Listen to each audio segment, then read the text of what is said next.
Latest news के लिए हमारे चैनल को सब्सक्राइब करें और नोटिफिकेशन सबसे पहले पाने के लिए बेल आइकन प्रेस करें।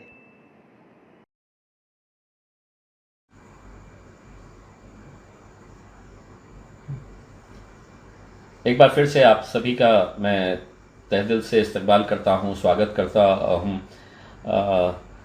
धीरे धीरे हम उस दिन के करीब आ रहे हैं कि जब टोटल लॉकडाउन ख़त्म हो जाएगा और हम भी बाहर निकल पाएंगे, लेकिन उसके लिए अभी कुछ दिन और इंतज़ार हमें करना है।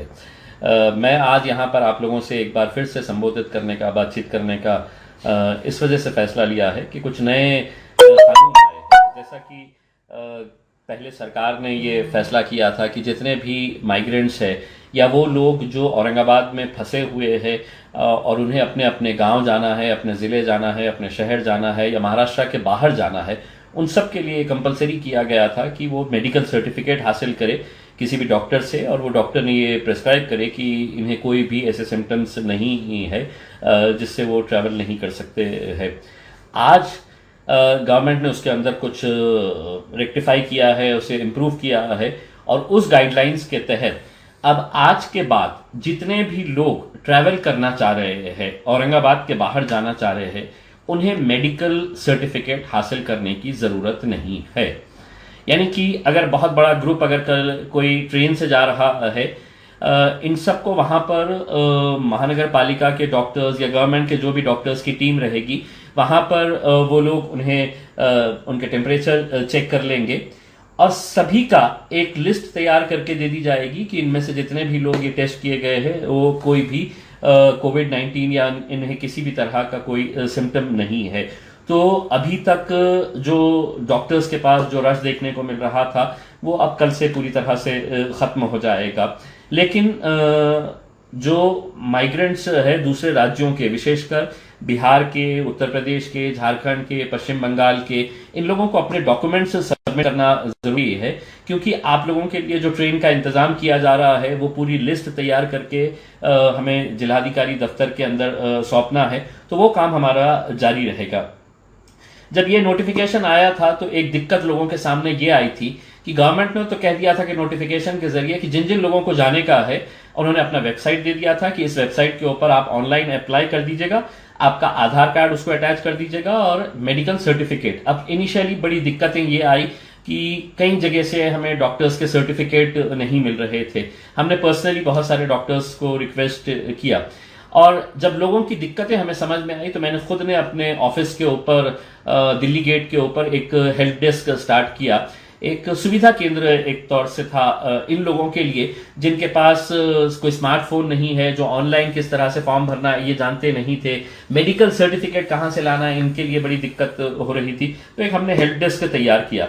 तमाम डॉक्टर्स को मैंने रिक्वेस्ट किया, करीब 10 डॉक्टर्स की टीम मेरे ऑफिस के ऊपर आकर बैठती थी, और जो लोग वहां पर आ रहे थे उन सब का मेडिकल चेकअप करके उनको सबको सर्टिफाई वहां पे किया जा रहा था। उनके डॉक्यूमेंट्स हम लोग वहीं पर हासिल कर रहे थे, डॉक्यूमेंट्स हासिल करके उनके फॉर्म भरने का, और वहीं का वहीं हमारी 10-15 लोगों की टीम थी जो ऑनलाइन वहां पे फॉर्म सबमिट कर रही थी। और जैसे ही इनका ट्रैवल पास आ जा रहा था पुलिस कमिश्नर ऑफिस के जरिए हो, तो वो पास हम उनका प्रिंट आउट निकाल के उन्हें दे रहे थे। मुझे खुशी इस बात की है कि जब ये ट्रैवल पास उन्हें दिया जा रहा था, इतने ऐसे लोग थे जो ट्रैवल पास जब उनके हाथ में आ रहा था तो वो लिटरली रो रहे थे, क्योंकि उन्हें बस इतनी बेचैनी थी कि हमें अपने घर जाना है, हमें अपने माता पिता के पास जाने का है, हमें अपने घर वालों के, रिश्तेदारों के पास जाना है।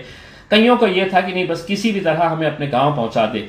तो वो जो एक खुशी थी, अब इसमें हमने खुद नहीं अंदाजा लगाए थे कि इतना बड़ा रिस्पांस मिलेगा ऐसे लोगों का। ये जो काम हमने हेल्प डेस्क किए थे, ये अगर देखा जाए तो ये मेरा काम नहीं था, ये किसी गवर्नमेंट डिपार्टमेंट ने इसे हैंडल करना चाहिए था, लेकिन कोई भी आगे नहीं आया, कोई नहीं करने के लिए तैयार था। तो इसीलिए हमने अपने तौर के ऊपर ये जिम्मेदारी ली कि इन लोगों की मदद हम करेंगे करके। और हमें भी अंदाजा नहीं था, तो बहुत भीड़ वहां पर इकट्ठा हुई। पहले दिन हमें दिक्कतों का सामना करना पड़ा कि सोशल डिस्टेंसिंग के नॉर्म्स थे।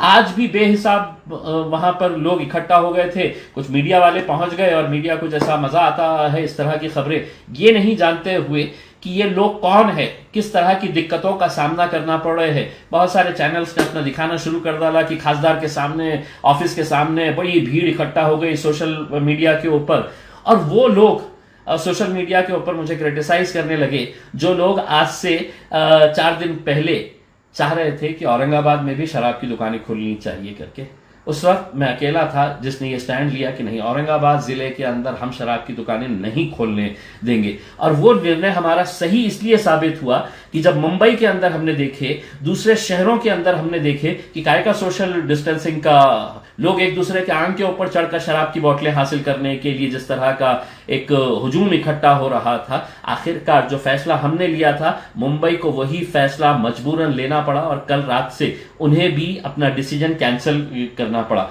तो ये लोग जो मुझसे नाराज थे, मुझसे खफा थे कि इसने शराब की दुकानें हमारे पास कैसा नहीं खुलने दिया, तो वो लोग आज मुझे इस बात के ऊपर क्रिटिसाइज कर रहे हैं कि देखो दफ्तर के सामने कितना, लेकिन उनकी पीड़ा समझिए, उनकी दर्द समझिए, वो क्यों वहां पर इकट्ठा हो। उन्हें ऐसा लग रहा था कि अगर मैं लाइन तोड़कर सबसे आगे खड़े रहूंगा तो मुझे पहले जाने का मौका मिला जाएगा। ये दिक्कतें थी, हमने बहुत हद तक इसको कंट्रोल करने की कोशिश की थी, लेकिन जैसा मैंने आपको कहा है, ये मेरा काम नहीं था, ये सरकारी डिपार्टमेंट का काम था। खैर हमने किया है, और जो कुछ भी हुआ है उन लोगों की भलाई को देखते हुए, क्योंकि हम लोग इन्हें पैदल सड़कों के ऊपर यूपी तक पैदल निकल रहे हैं, कोई बिहार तक पैदल जा रहा है, कोई साइकिल लेकर अपना पैदल निकल रहा है, बड़ा शर्म आती है। क्योंकि महाराष्ट्र जिस राज्य से हमारा ताल्लुक है, ये हमारी संस्कृति नहीं है कि इस तरह के गरीब लोगों को ऐसे ही छोड़ दिया जाए। आज अच्छी बात यह है कि आज पहली ट्रेन यहां से आज रवाना हुई है, जो मध्य प्रदेश भोपाल के लिए निकली है। उस ट्रेन के अंदर 1200 मुसाफिरों को हमने बिठाकर आए हैं। तो आज यहां से पहली ट्रेन भोपाल के लिए गई है, औरंगाबाद से डायरेक्ट वो भोपाल जाएगी, बीच में कहीं पर भी नहीं रुकेंगी। उन्हें खाने का इंतजाम वहां की सरकार ने ही प्रोवाइड किया गया था, उनका पूरा मेडिकल चेकअप रेलवे स्टेशन के ऊपर किया गया है। कल एक और ट्रेन मध्य प्रदेश के लिए जाएगी, जो जबलपुर जाएगी। तो कल जबलपुर जाएगी, हमें ऐसा लगता है कि भोपाल के लिए और एक ट्रेन की जरूरत पड़ेगी। आज मुख्यमंत्री उद्धव ठाकरे साहब ने एक मीटिंग कॉल किए थे। तमाम राजनीतिक पार्टियों के जितने भी नेता है, उन लोगों के साथ एक वीडियो कॉन्फ्रेंसिंग की गई थी। औरंगाबाद से मैं अकेला उस मीटिंग के अंदर था, और मुंबई से राज ठाकरे साहब थे, वहां पर देवेंद्र फडणवीस साहब थे, अबू आसिम साहब थे, प्रकाश अंबेडकर साहब थे। ऐसे नेताओं की एक मीटिंग तकरीबन 2.5 घंटे तक ये मीटिंग चली, और उसके अंदर अलग अलग विषयों के ऊपर चर्चा हुई। मैंने जो औरंगाबाद के ताल्लुक से मुख्यमंत्री साहब को जो बताया है कि औरंगाबाद से में आज तकरीबन 5,500 के करीब रजिस्ट्रेशंस सिर्फ हमारे पास आए हैं, मेरे दफ्तर के अंदर आए हैं।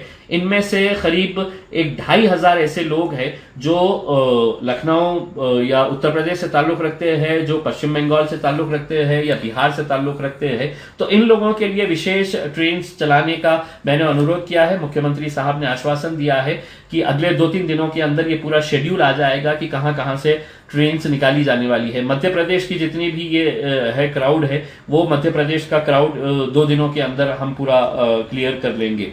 दूसरी बात हमने जो मुख्यमंत्री साहब के सामने रखी, वो ये बात रखी है कि औरंगाबाद के 3 प्रमुख हॉस्पिटल्स है, जिसके अंदर एक MGM हॉस्पिटल है, एक बजाज हॉस्पिटल है और एक हेडगेवार हॉस्पिटल है। ये तीनों ने जो जीवनदायी आरोग्य स्कीम है, जिसके तहत मैंने मुख्यमंत्री साहब को बताया कि सर, इसका मतलब ये नहीं है कि हम लोग सिर्फ कोरोना वायरस के पेशेंट्स को अटेंड करें और बाकी पेशेंट्स को इसी तरह मरने के लिए छोड़ डालें, जो आज हो रहा है। क्योंकि आज घाटी के ऊपर इतना लोड है, घाटी भी बहुत सारे पेशेंट्स को रिफ्यूज कर रहा है।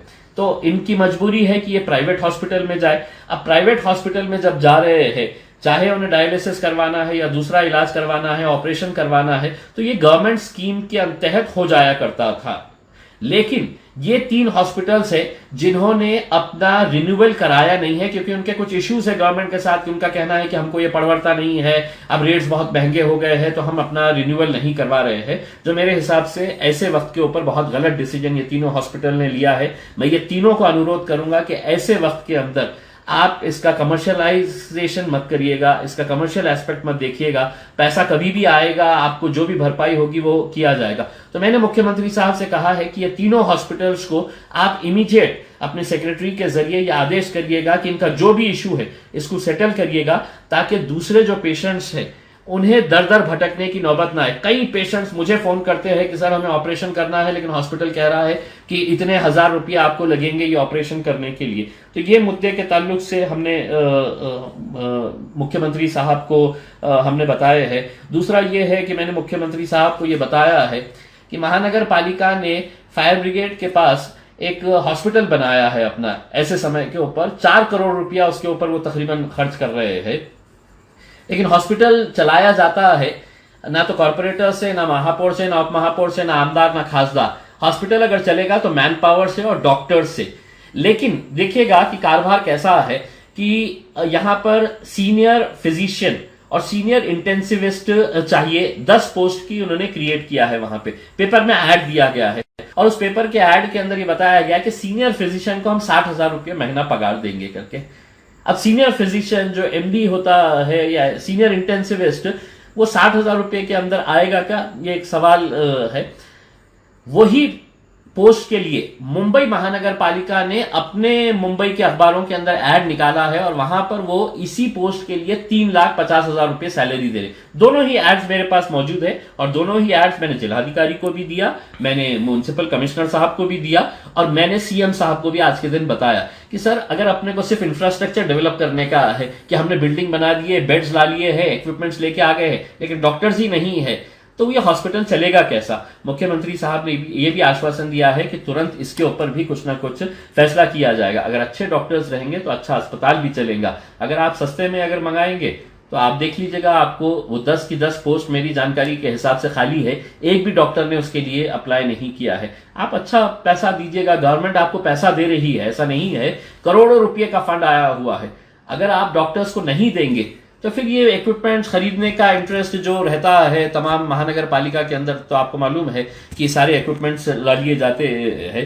तो ये मुद्दे के ऊपर भी चर्चा हुई और मैंने मुख्यमंत्री साहब को ये बात बताया है।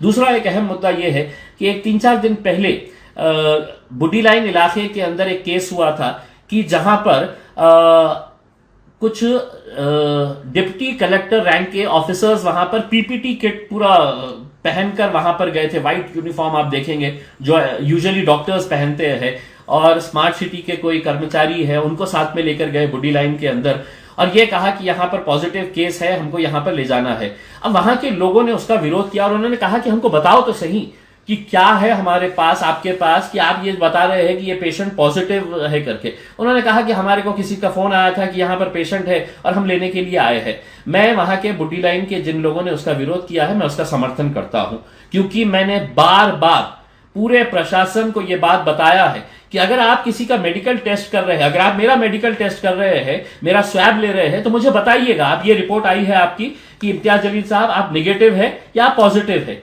ये कोई नेशनल सीक्रेट नहीं है कि आप नहीं बताएंगे करके। मैंने नीता पाडलकर जो महानगर पालिका के हेल्थ ऑफिसर है उनको भी बताया है कि आप क्यों छुपा रहे हैं लोगों से कि ये रिपोर्ट आई है आपकी, ये पॉजिटिव है या निगेटिव है करके। लोगों के अंदर एक संभ्रम ऐसा तैयार हो रहा है कि नहीं साहब ये जबरदस्ती उठाकर ले जा रहे। और हुआ क्या, वो लोगों को जो डिप्टी कलेक्टर रैंक के ऑफिसर्स आए थे और जो कह रहे थे कि आपके पास एक पॉजिटिव पेशेंट है उसको हमको लेके जाना है करके, पब्लिक ने उसका विरोध किया और उनको वापस जाना पड़ा।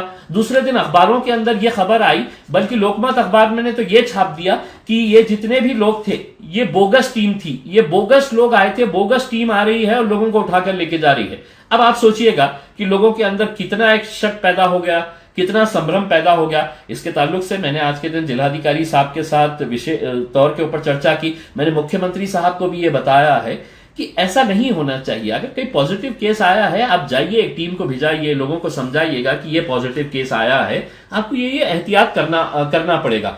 बहुत सारे लोग, मैं खुद जाकर, मैं सिविल हॉस्पिटल के अंदर पेशेंट से मिला, मैंने खिलेरत के अंदर जाकर पेशेंट्स से मिला और उन लोगों से बात किया। उन लोगों का कहना यह है कि हमारे को तो कोई सिम्टम्स है ही नहीं, लेकिन हमको लाके क्वारंटाइन के अंदर डाल दिए हैं। देखिए, इसका एक बात मैं आपको बताना चाहता हूं, जो डॉक्टर्स भी आपको बार बार बता रहे हैं कि बहुत सारे पेशेंट्स के अंदर अब सिम्टम्स नजर नहीं आते हैं, लेकिन फिर भी उसके बावजूद भी अगर उनका स्वैब लिया जाता है तो वो पॉजिटिव पाए जा रहे हैं। यानी कि मैं हट्टा कट्टा हूं, मुझे कुछ भी नहीं है, ना बुखार है, ना खांसी है, ना मुझे छींक आ रही है, ना मुझे जुकाम है, ऐसा कुछ भी सिम्टम नहीं है, लेकिन उसके बावजूद भी अगर ये वायरस मुझे अटैक किया है तो वो मेडिकल रिपोर्ट के अंदर आ जाता है कि ये पॉजिटिव है करके। तो कुछ लोग इसका जो विरोध कर रहे हैं कि साहब ये जबरदस्ती उठाकर लेके जा रहे हैं, मेरे हिसाब से इसके अंदर थोड़ा सा हमें एहतियात बरतने की जरूरत है। हमने 1.5 महीना निकाल लिए हैं, अगर और चंद दिन हम अच्छे तरीके से अगर निकाल लेते हैं तो मेरे हिसाब से हम इस जंग को लड़ सकते हैं। मैंने ये मुद्दा भी उनके पास मुख्यमंत्री साहब को बताया है कि साहब ये कोऑर्डिनेशन नहीं होने की वजह से हुआ है, क्योंकि अखबारों के अंदर जो आया कि ये बुड्डी लाइन के अंदर जो गए थे उसमें महानगर पालिका के अधिकारियों ने कहा कि नहीं, हमने तो भिजाए नहीं थे। फिर कहाँ गए थे तो फिर पता चला कि कॉन्टैक्ट ट्रेसिंग के लिए एक टीम गई हुई है। कॉन्टैक्ट ट्रेसिंग के लिए एक अलग टीम बनाई गई है जो जाते हैं अलग अलग एरिया के अंदर ये पता करने के लिए कि किसी को बुखार है क्या, किसी को कुछ सिम्टम्स है क्या। तो ये वो टीम थी, लेकिन चूंकि बराबर से वो अपने आप को प्रेजेंट नहीं कर पाए, क्योंकि बराबर से वो कोऑर्डिनेट नहीं कर पाए, इस वजह से लोगों ने उसका विरोध किया है। अगर कोई पॉजिटिव केस आता है, यकीनन उसके ऊपर पूरी सतर्कता बरतनी चाहिए, लोगों को भी इसके अंदर कोऑपरेट करना चाहिए। तो ये सब काम हो रहा है। मैंने खुद ने जब खिलारख के अंदर गया, तकरीबन 121 वहां पर पेशेंट्स थे जो जिन्हें पॉजिटिव बोल के रखा गया था। मैंने उन पेशेंट से खुद मैंने बात किया कि आपको दिक्कत क्या है। तो कई लोगों ने कहा कि सर थोड़ा सा खाने का मसला आ रहा है, खाना बराबर नहीं मिल रहा है। कुछ लोगों ने कहा कि सर रोज हमको मटर की सब्जी दोपहर में आ जाती है। तो मैंने फौरन है तो ये डिसीजन लिया कि हम गवर्नमेंट के पास शिकायत नहीं करेंगे। हमने तुरंत है तो ये निर्णय लिया कि पूरा खाना जो है हम हमारी टीम्स के जरिए यहाँ पर पहुंचाएंगे, और 2 दिन से तकरीबन 100 लोगों का खाना उस सेंटर के ऊपर वहां पर पहुंचाया जा रहा है। दूसरे और भी जो सेंटर्स है, हमारे जो कार्यकर्ता है, अदनान भाई है, जफर पठान एक बैजीपुरे का लड़का है, ये तकरीबन 21 जगह के ऊपर इनके किचन्स तैयार किए जा रहे हैं। तो एमजीएम हो, एमआईटी हो, दूसरे हर सेंटर के ऊपर खाना पहुंचाया जा रहा है। तो वहां के लोगों की शिकायतें बस इतनी है कि साहब थोड़ा सा खाना, पानी नहीं मिल रहा है। अब पानी के लिए हमने प्रशासन से कहा है कि आप पानी कम से कम वहां पे पहुंचाया जाए। एक वीडियो वायरल हो रहा है कि सिविल हॉस्पिटल के अंदर पानी नहीं है, वो 8 दिन पुराना वीडियो है, लेकिन जब वो वायरल होता है तो उसकी कोई लाइफ नहीं रहती है, तो वो एक महीने तक वही वीडियो चलते रहता है। मैंने खुद ने कल सिविल हॉस्पिटल के अंदर पर्सनली गया था, वहां पर डिस्ट्रिक्ट कलेक्टर उदय चौधरी साहब, वहां के सिविल सर्जन कुलकर्णी साहब और वहां के पूरे मेडिकल स्टाफ के साथ बैठ के हमने वहां पर मीटिंग किए और ये मुद्दे उनको बताए हैं कि आपको अगर कोई दिक्कत आ रही है, मुझे भी मालूम है डॉक्टर्स को बहुत मुश्किलों के अंदर वो लोग काम कर रहे हैं, एडमिनिस्ट्रेशन, पुलिस डिपार्टमेंट बड़ी मुश्किलों के अंदर काम कर रहा है, उनके साथ हम पूरी तरह से सहयोग कर, और हम ये एक्सपेक्ट नहीं कर रहे हैं कि अगर आप मटर की सब्जी दे रहे हैं तो मटर की सब्जी दे, अगर लेकिन वहां के लोगों को अगर दिक्कत हो रही है तो आप हमें बता दीजिएगा। हम कई लोगों का खाना वहां पे पहुंचा रहे हैं। वहां के सिविल हॉस्पिटल के अंदर हमारे कार्यकर्ता है इब्तिसाम साबिरी,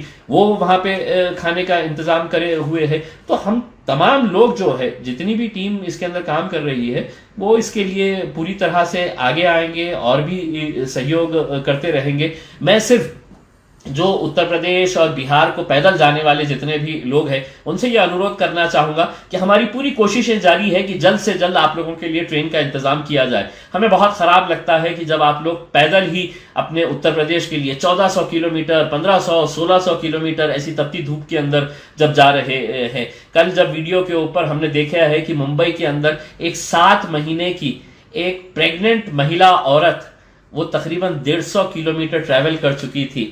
मेरे हिसाब से वो देखकर किसी को भी अफसोस होना चाहिए, किसी को भी शर्म आनी चाहिए कि यह हमारा राज्य नहीं हो सकता है, हमारे देश के अंदर इस तरह की ऐसी हरकतें नहीं होनी चाहिए। तो हमने जितने भी हमारी तरफ से कोशिशें हैं वो जारी है। लोगों को क्रिटिसाइज करना बहुत आसान होता है सोशल मीडिया के ऊपर। मैंने उन लोगों का भी क्रिटिसिज्म देखा है जो 3 दिन पहले तक कह रहे थे कि नहीं औरंगाबाद के अंदर शराब की दुकानें खुलनी चाहिए, बल्कि उनके नेता ने तो यहाँ तक कह दिया था कि पूरा महाराष्ट्र नहीं पूरे देश के अंदर शराब की दुकानें खुलनी चाहिए। शराब की दुकानें अगर खुलती तो उसका क्या असर होता है आप देख चुके हैं। वो भविष्यवाणी हम कर चुके थे, इसलिए हमने उसका विरोध किया था। आज भी हम आप लोगों से अपील करना चाह रहे हैं कि कैसे कई लोग हैं कि आज भी जिनके पास ट्रैवल पासेस मिल चुके हैं, जिन्हें नांदेड़ जाना है, जैसे परभनी जाना है, किसी हैदराबाद जाना है, किसी नागपुर जाना है, स्टूडेंट्स भी है इसमें बहुत सारे, वो कर्मचारी भी है। हमने लोगों से ये अपील किया था कि आप अपनी गाड़ियां हमें दीजिएगा। आप अपनी गाड़ियां अगर देंगे तो हम अपनी गाड़ियों के साथ वो लोगों को भी पहुंचाने का काम करेंगे। तकरीबन 12 गाड़ियां हमें अभी तक प्रोवाइड किए जा चुके हैं। ये 12 गाड़ियों का हम इस्तेमाल करके लोगों को अपने घरों तक पहुंचाने का काम कर रहे हैं। मैंने ये बात भी मुख्यमंत्री साहब को बताया है कि आप जिलाधिकारी को बताइएगा कि जल्द से जल्द पब्लिक ट्रांसपोर्ट स्टार्ट किया जाए, और हमें उम्मीद है कि अगले 1-2 दिन के अंदर जो एसटी की बसेस है, वो एसटी की बसेस ऑपरेट करने के लिए हमने जो मांग रखी है वो भी काम शुरू हो जाएगा। और एसटी की बसेस जब शुरू होती है तो जितने भी लोग अभी भी फंसे पड़े हुए हैं वो लोगों को वहां पर पहुंचने में आसानी होगी। हमारी तरफ से पूरी कोशिशें जारी है। क्रिटिसाइज, कंडेम, आलोचना करना बहुत आसान होता है। आके कभी देखिएगा, थोड़ा सा काम में हाथ बटाइएगा। ये वक्त एक दूसरे का अगर हम लोग इसी तरह से आलोचना करते रहे तो इस मुश्किल घड़ी के अंदर और मुश्किलें बढ़ जाएंगी। साथ ही हाथ बढ़ाना, एक अकेला थक जाएगा, मिलकर बोझ उठाना, बस यही आप लोगों से कहना चाहता हूं। बहुत बहुत धन्यवाद। Thank you very much. शुक्रिया।